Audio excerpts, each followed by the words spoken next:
thus comes begged Devaki's pardon by analyzing deeply. It was not the cause of the death of Devaki's son. Rather, this was their own destiny. Under the circumstances, Devaki should excuse Kams and forget his past deeds without lamentation. Kams admitted his own faults, but whatever he had done was under the control of providence. Kams might have been the immediate cause for the death of Devaki's sons, but the remote cause was their past deeds. This was an actual fact. So, it's very interesting. We're dealing with the intricacies of karma. And of course, we can do an exercise whether or not this prerogative given here is valid or not. And this is the whole. You have to find out whether this kind of preaching is valid. I want you to find out. It sounds good, but just like Srila Prabhupada explains here, he quotes that verse which is quite pertinent. Yas twinga gopama tavenga svakarma bandhanurup fal bhajanam matanoti karmani nirdhati kintu sabhakti bhajam govindamadi purusham tamaham bhajami. So it's a very pertinent verse for this matter, because svakarma bandhanu, we are all bound up by our activities. Bandha means karma bandhana, bondage, bandha. Anurup, according to bandha, anurup, phal. Phal means the fruits and the reactions, karma follows. So according to your phal, you're going to, bhajana means enjoy or suffer, okay? And according to that, it's going to bind you or free you, okay? Then the last line is quite pertinent. Kamani nirdhati kintu cha bhakti bhajan. What does it mean? Kamani nirdhati. Nirdhati means to destroy. Kamani nirdhati kintu cha bhakti bhajan. So if you do bhakti bhajan, your kamani is destroyed. Govindamati purusham tamaham bhajami. But you have to detect how it comes. Is he well-intentioned? This is my question to you. And you have to find out. So that's the exercise for today. So let's refer to Gita, because see, you can unpack Bhagavatam from Gita.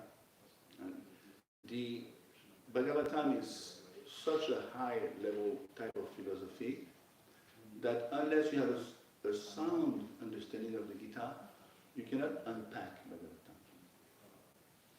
So what is the verse in the Gita that highlights this philosophical point of today? 18e chapitre, non? Abandonne-toi à moi et Again, I'm not telling about the verse I quoted from Brahma Samhita. I'm talking about the verse on the board, which is the verse of Kams. Remember, Kams is speaking Devaki, and yeah, I can read again the verse. My dear sister Devaki, all good fortune unto you. Everyone suffers and enjoys the results of his own work under the control of providence. Therefore, although your sons have unfortunately been killed by me, please don't lament for them. That's the philosophy enacted by Kams. And of course, Srila Prabhupada doesn't make waves. He carries on with the flow. But let's go deeper. In the Gita 227, remember this is Atmagyan. Krishna is telling for 20 verses the science of the soul, Atmatarva, Atmagyan. And at the end of this section, he's not going to leave any stones unturned. He's going to anticipate the arguments of Arjuna that he hadn't spoken as yet. So this is the intelligence of Krishna. Not only he defeats the arguments of Arjuna, but even he defeats the unspoken arguments. So the verse is 227 of Gita, totally dealing with today's verse. Jatasya hi dhruvo mrityu dhruvan janma mritasya cha tasmat apariharyerte natvam sochitu marasi. 227. For one who has taken his birth, death is certain. And for one who is dead, birth is certain. Therefore, in the unavoidable discharge of your duty, you should not lament. So, why Krishna is speaking this verse at the end of the Atmagyan section?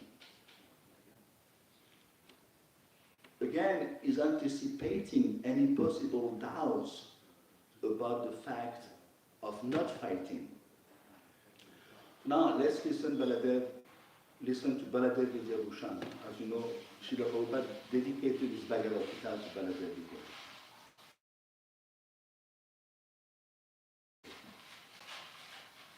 The book of Srila Prabhupada is translated to Baladev Vidyabhushan. Why? Why Srila Prabhupada offered his Bhagavad Gita to Baladev Vidyabhushan? You have seen the first page of the Bhagavad Gita. I dedicate this book to Baladev Vidyabhushan. Practically, Baladev Vidyabhushan is the most important Acharya. Thanks to him, we are connected to the Brahma Sampradaya. Because he resuscitated our disciplic succession by expounding a commentary of Srimad Bhagavatam and justifying that we are bona fide. Exactly. He is the one who connected us to the Brahma Sampradaya. Without him, we would be orphans. So, importance of Baladev Vidyabhushan. So this is his explanation on this verse 227. The body is redundant, we know, and the Atma is eternal. Birth is combination of Atma with previously non-existing senses and body. How he explains this beautiful.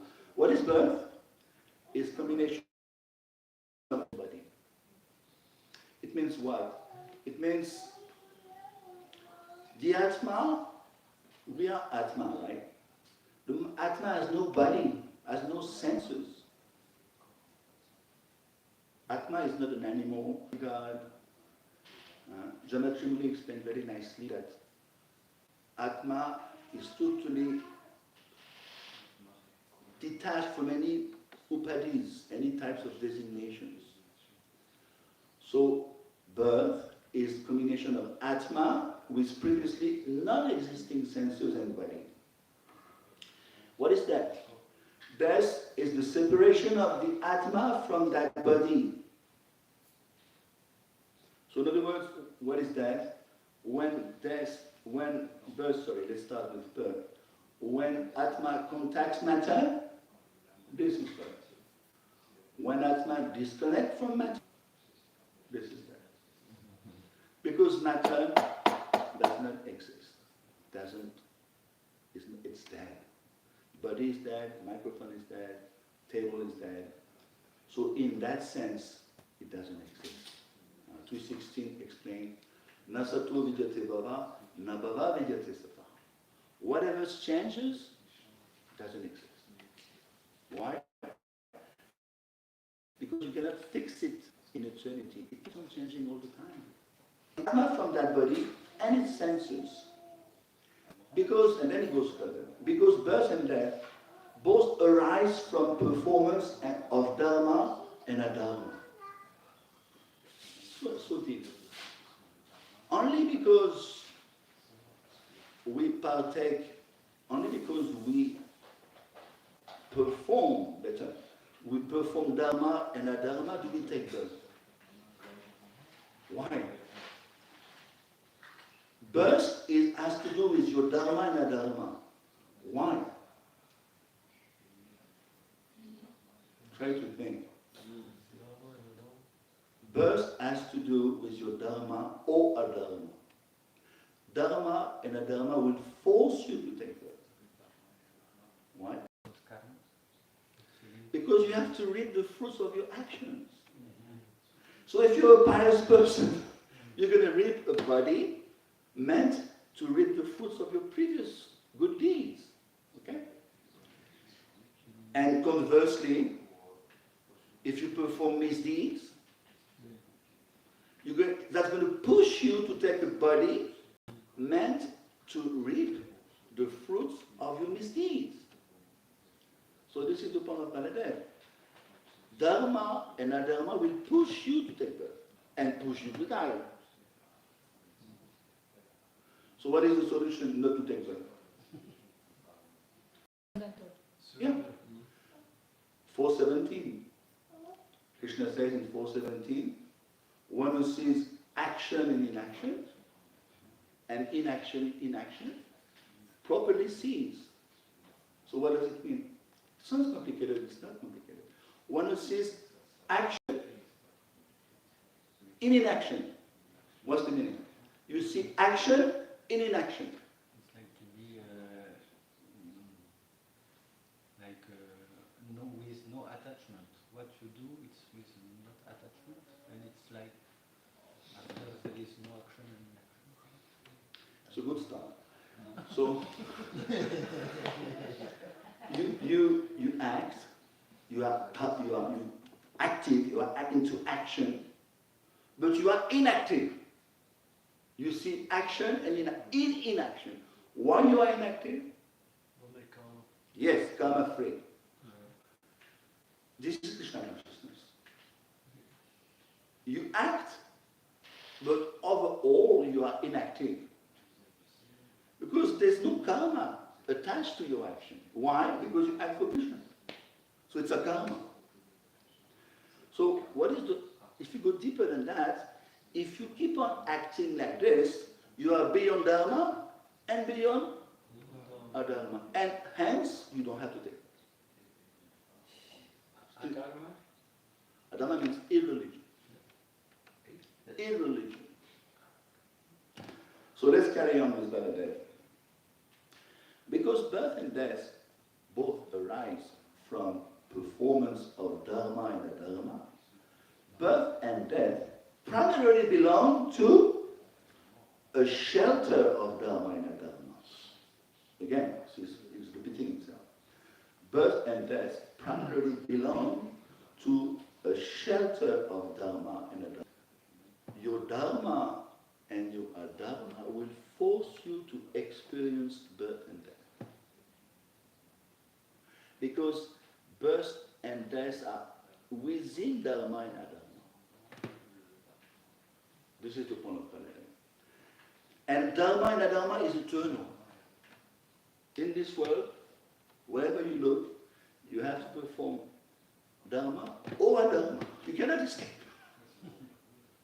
The only prerogative is Krishna consciousness. People don't know. People confuse dharma with Krishna consciousness.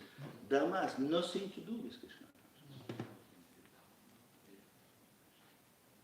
On the contrary, dharma will bind you again to take birth. What does Krishna say at the end of the Gita?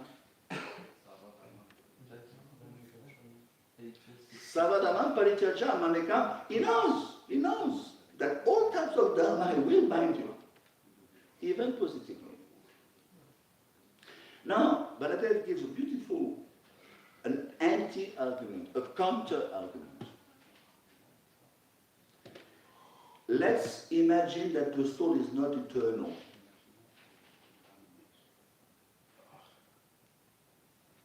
let's say you live one life. Many people say that. We live one life. So let's take this predicate. We live only one life. Then that's going to be a big problem with that.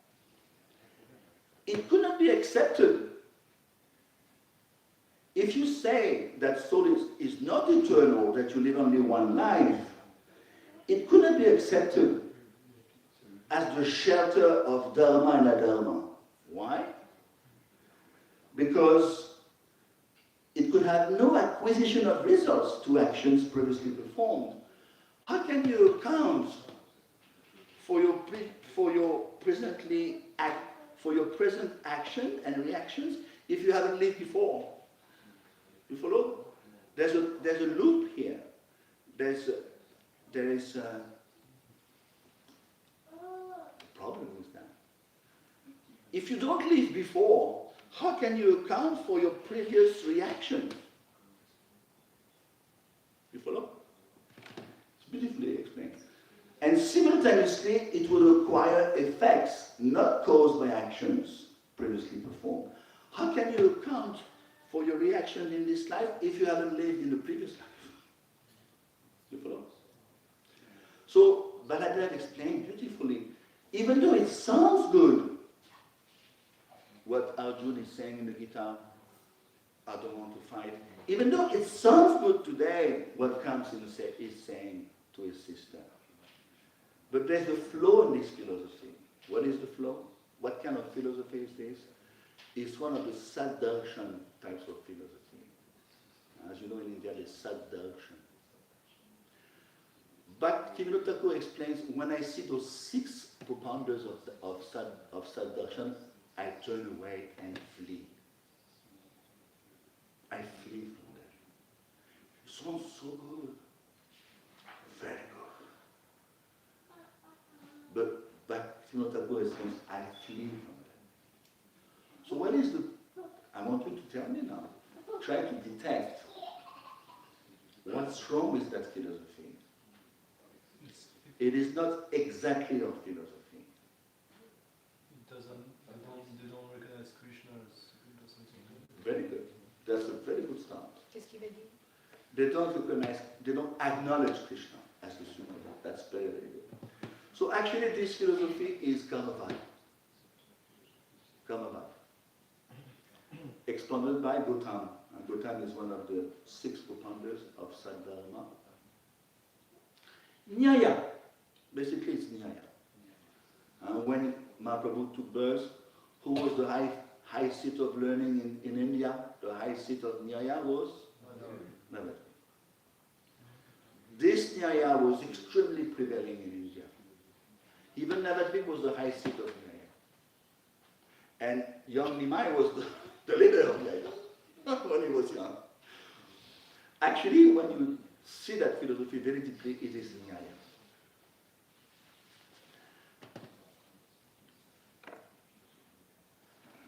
So let's go back to that verse 227. It says, Jatasya, he. He means what? Certainly. He means certainly, but here it's translated as the cause. So, Baladev explained, for the eternal element, the Atma, which attains birth. Jatasya means Atma will attain birth, which is ludicrous. Najayate, namariyate, vakadachim. Atma never takes birth, to start with. But 227, they are thinking, you have to understand deeply their flow.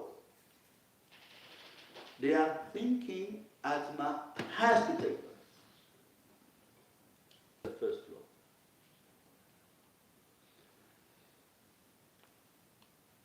The Atma which attains birth by accepting a body under the laws of karma. Death is certain with the destruction of these karmas. After death, birth is certain, caused by the karmas of the previous body. So now you understand better, thanks to Baladev. In other words, they're saying, because you have performed previous actions. You are forced to take birth to experience that karmic cycle produced by previous actions. They're as if to say karma is beyond Krishna. This is karma. You follow? It sounds good. And part of it is true. But it's kind of saying Krishna has to follow karma. Is that so?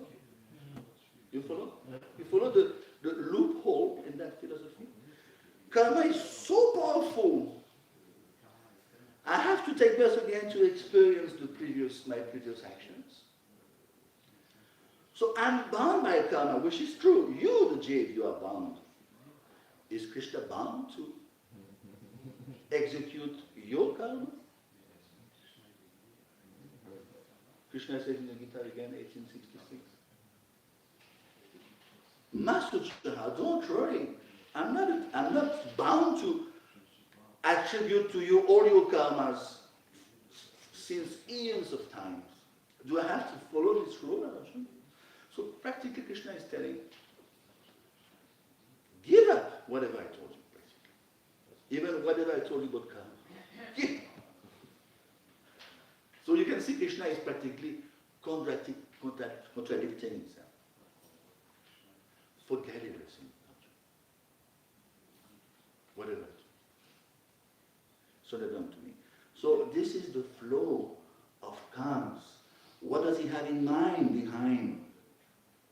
He's kind of telling his sister Badri, oh, because she's extremely aggrieved. Extremely aggrieved. I mean, just imagine. All the children die. So it looks like Kams is, oh, all of a sudden he's having a good heart towards his cousin sister. But what is the underpinning principle behind his talk? As if to say, my dear sister, it's your karma. Yes. They die, it's their karma. And I also, we have to admit, Sanatana Goswami explained, I did karma, my dear sister. I did some karma. I'm going to have to reap the fruits soon. So Kams is aware. He's quite aware. Be careful. He's not a fool. He knows about karma. I'm going to have to reap the fruits. I know, my dear. You are reaping the fruits. They're reaping the fruits. I'm going to be reaping the fruits. This is karma. As if to say, my dear sister, it's not my fault. Practically, it's all karma. It's all karma. It's not my fault. But he's forgetting one thing, forgetting that. The free will of the soul. You could have avoided to kill the children when it comes. You could have avoided it. So this philosophy of karma doesn't take into consideration the free will of the soul. You have to stand responsible for your action. You cannot just blame the karma. Because karma, how come you cannot blame karma? Tell me why this philosophy doesn't hold.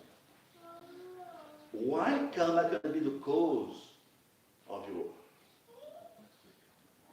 Why karma can it be the... Because it's not independent.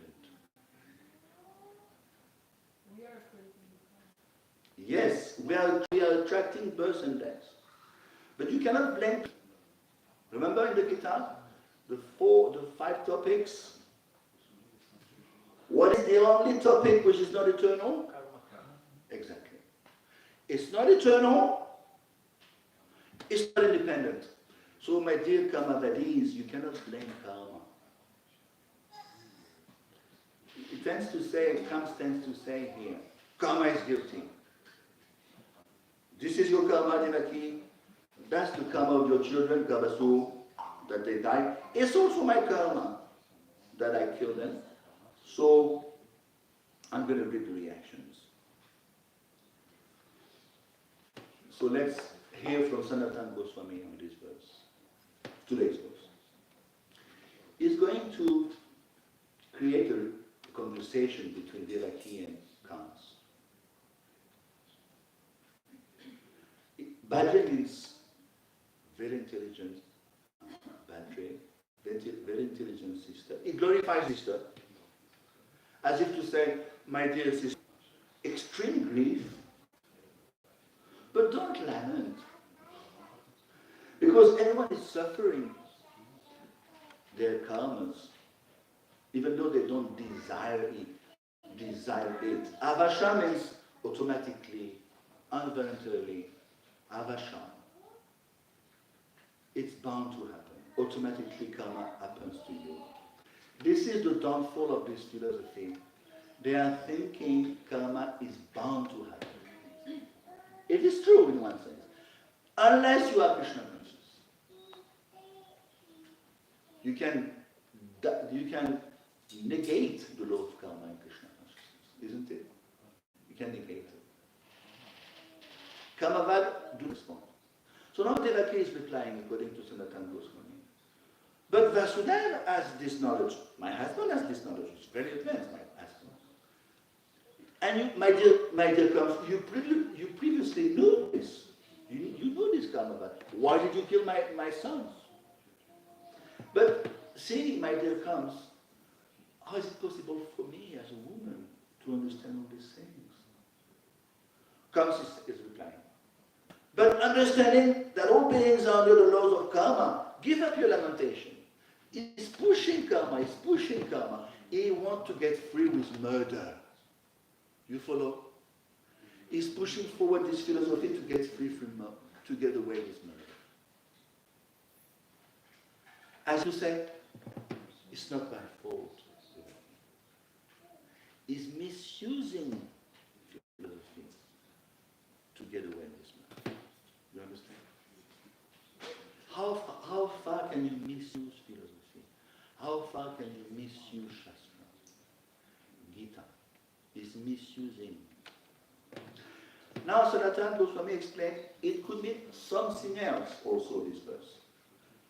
You too, Devaki and Vasudeva, you have knowledge. Kams is saying, you too have knowledge. Thus, don't lament.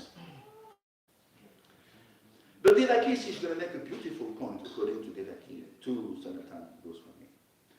The problem, my fear, my dear Kams, because they were born and they die immediately.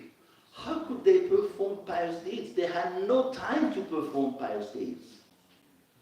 And because they had no time destination, she's worried about their future. They're born and die immediately. Because this is the Vedic system. If you don't let the people perform pious deeds, they'll suffer. So she's pretending to be like just a Vedic woman. I mean, Devaki has a totally transcendental body. Is she bound to karma? She's Nitya Siddha Parikam.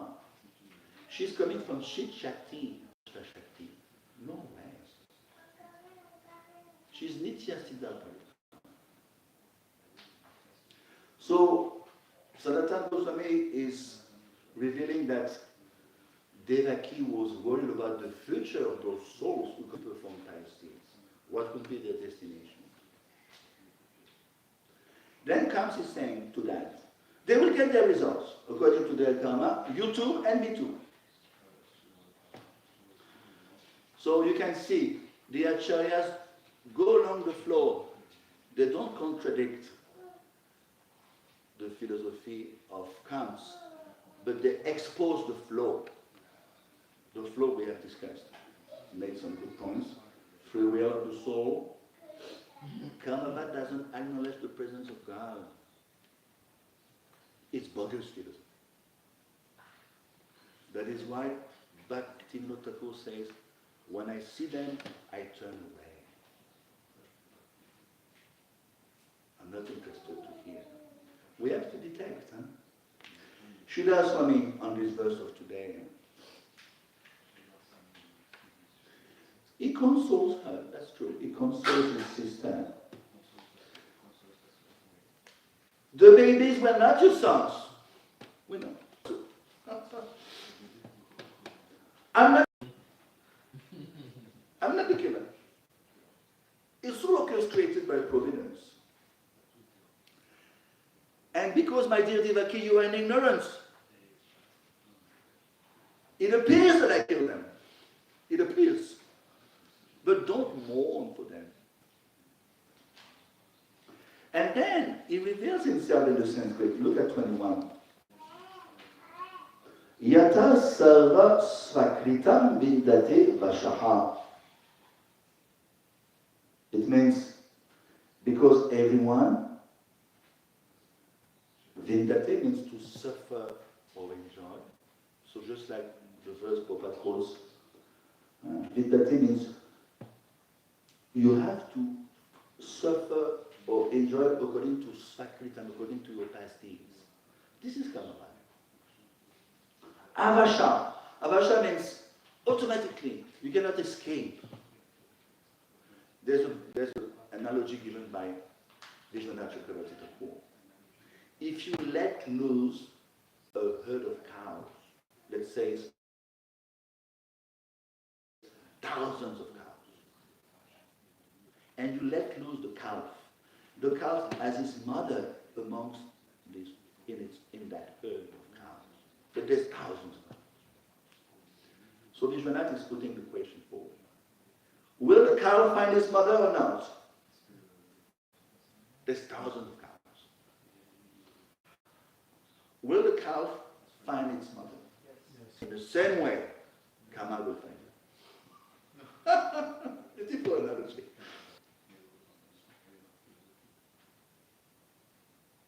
Conclusion of the Gita, I repeated the verse 3 times today. So karma will find you, but if in the meantime, this is the final lesson, if in the meantime, before karma finds you, karma has found us already. We have body. This is prarabdha karma. You have your body, she has her body. The body is the proof of your prarabdha karma.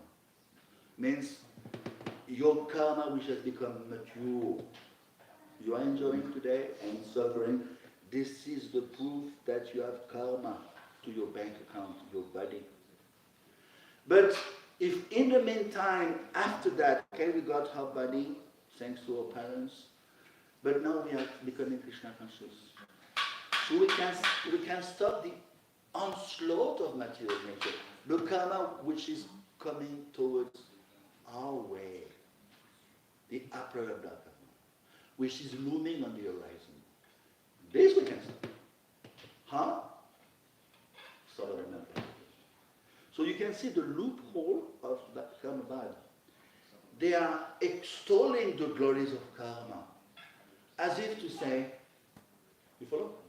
You are bound to reap the reactions of your karma, full stop. Yes, Prabhu? Their fault is that they don't see, because they don't have access that Krishna is God. The only free will we have is to accept or not that Krishna is God. Otherwise, if we're just taking karma, in a sense, there is no free will. We will take it. But your free will, if you're not Krishna conscious, very simple. If your free will is Maya A, Maya B, Maya C, Maya D, Maya G, it's all Maya. You have your free will in Maya. Yes, you have free will in Maya. Even to the extent of moksha, which is still misuse of free will. So in other words, the only way to exercise properly your free will is to become Krishna conscious. And now if you become Krishna conscious, you're going to expand your free will. Look at Srila Prabhupada. He has implemented his free will to the maximum level. What is his field of activity? The planet Earth. Krishna gave him the planet Earth. Why? Because he can have trust in him. So I'm giving him the planet. Take your planet Earth. And what did he do with the planet Earth? Did he enjoy? Did he wants to load it over the planet Earth? He gave pure Krishna consciousness. So more we are Krishna conscious, more we are expanding our free will. Less we are Krishna conscious, more we are restricting our free will. And if you're not Krishna conscious at all, your free will is within Maya, full stop. So, and we'll stop here, we have to remember that this philosophy sounds good, but it's coming. Because comes as he has an axe to climb, he has motivation behind. Praising his sister, it's all providence, it's all devam, destiny, as if to say, it's not my fault. See? How you can misuse this? And hide behind like an umbrella. Exactly. Their aim is just to control and destroy. They will use guitar, they will even Bhagavatam to actually propound their ill-intentioned motivation. That's why we have to read between the lines. This is direction. Yes, Puri. Also, this, I don't know where I see this, but I heard maybe in a class but for devotees also, is that it should not be used philosophy for God brothers or other devotees, Vaishnavas. We have to use the Siddhanta only. Yeah. Not to make the point that we are right and so Yeah, on. it becomes just debate. wipe the floor. Bhakti Thakur explained in one book that debating can become demonic. Debating can become demonic. Debating can become demonic. So, Basing? demonic. Demoniac. Debate. And basing? What Debating, ça veut dire s'adonner au débat. Having a debate. Having a debate. Debating. Tá em frente, tá em frente. That's English. That's English. Tá em frente. S'adonner au débat peut devenir démoniaque si c'est mal contrôlé. C'est ce que dit Bhaktivinoda Thakur dans Krishna Samhita. Okay. Why? Because it's to do with Krishna consciousness. Is it Krishna consciousness? You bash him. You bash the guy, and the guy is practically numbing. And I won the case. Is Krishna happy? People make mistakes, they take it out of context as well. Yeah, exactly.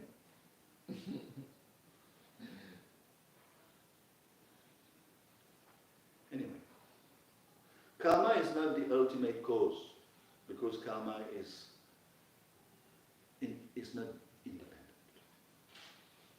Madhavendra, it says about, it says about the dharma and adharma, karma and akarma. It says if somebody else has some activities in Krishna consciousness, surrender the mind, speak only to Krishna, his devotee, his body used for Krishna, it's the outflow of the karma. Mas às vezes every devotee se vive as an outside activities, trying to work, getting some karma. How to purify this karma? You become a karma. Because the devotee live outside, I need to go to work, get some fruits, his job, who's purify this. Come in here, give some Lakshmi, serve the devotees, what to do? Yeah, so Baladev Vidyabhushan and Vishwanath also explained that there's different types of bhakti. Pradhanit Bhuta Bhakti. Pradhanit Bhuta Bhakti means when your bhakti is on the force, you chant your rounds, your bhakti is at the forefront. That is accepted in Bhagavatam. Bhagavatam deals with Keval Bhakti and this type of bhakti. Pradhanit Bhuta Bhakti. You are still Krishna consciousness. It's not easy. I have to admit, it's not easy to make a living. You tend to struggle, but at least in your mind, my bhakti is indispensable. This is my priority. Even though I eat pasta and aloo all the time, doesn't matter. Pradhani Bhuta Bhakti means that's my priority. Now the danger is Guna Bhuta Bhakti. Guna Bhuta Bhakti means your bhakti becomes on the back burner. You chant, but it's no more your bhakti, it's no more your priority. Your priority is to make a living, take care of the kids, and unfortunately you start taking care of the kids independently. The rat race itself, you have been caught up in the complexities of this material world, what is belongs. Guna Bhuta Bhakti means back burner. That's danger. Because if you carry on in that, then what is the next step after that? Griyamiti.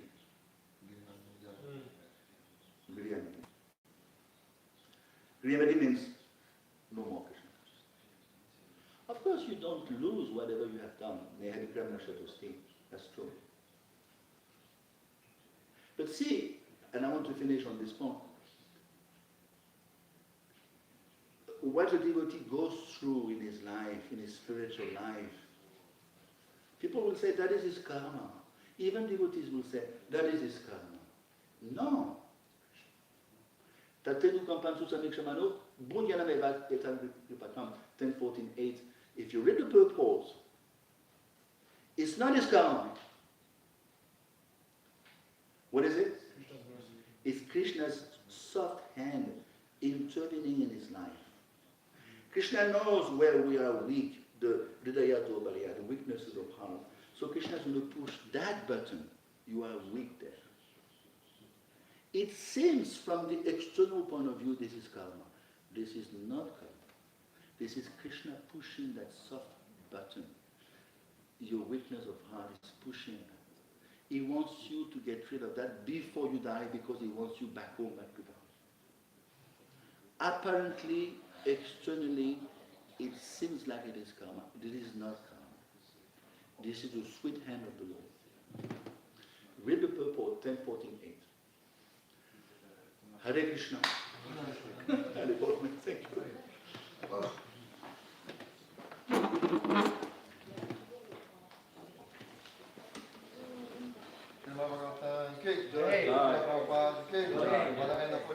Thank you.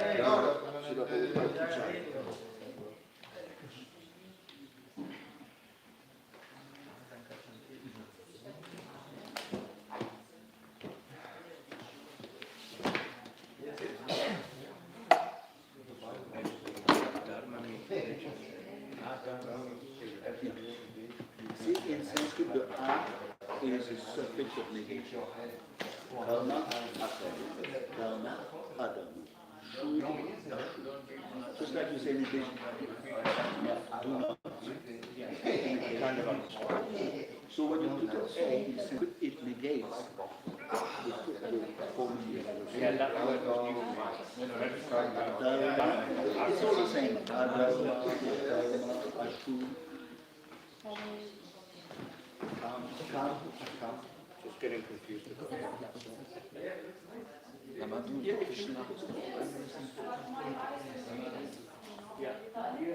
More and more often But you have to read a lot. read it out loud. You have to read to yourself. How will you read it? It's like very complicated.